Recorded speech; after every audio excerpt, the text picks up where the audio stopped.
एक गुरु अपने शिष्य के अत्यधिक विकास से बहुत ही खुश थे।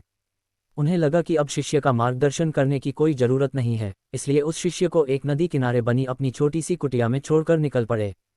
रोजाना सुबह स्नान के बाद शिष्य शेर की खाल से बने अपने कपड़े को सुखाने के लिए टांग दिया देता था।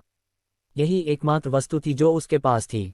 एक दिन चूहों ने उस शेर की खाल को कुतर डाला। ये देखकर शिष्य बहुत ही उदास हो गया।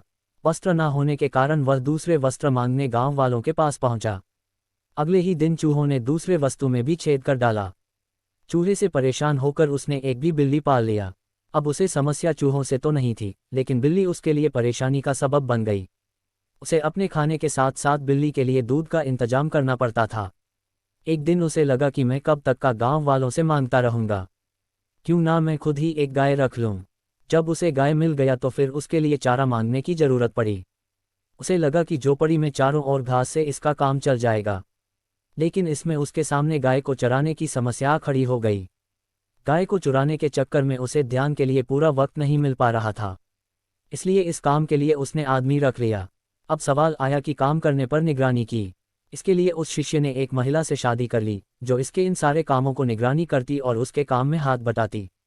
आगे चलकर ऐसा वक्त आया जब वह गांव का सबसे धनी व्यक्ति बन गया। कई सालों के बाद अचानक एक दिन गुरुजी उस गांव में पहुंचे। सब कुछ बदला हुआ देखकर वे दंग रह गए। उन्होंने देखा कि जहां कभी कुटिया हुआ करती थी वहां आज एक आलीशान इमारत खड़ी है। उन्होंने एक नौकर से पूछा, क्या ये वही जगह नहीं है जहां कभी मेरा एक शिष्य रहा करता था? नौकर उन्हें कोई जवाब देता, इससे पहले ही गुरु का वह शिष्य हाजिर हो गया। गुरु ने उसे पूछा, वत्स, आखिर ये सब क्या है? इस पर शिष्य ने कहा, आपको विश्वास नहीं हो रहा है ना?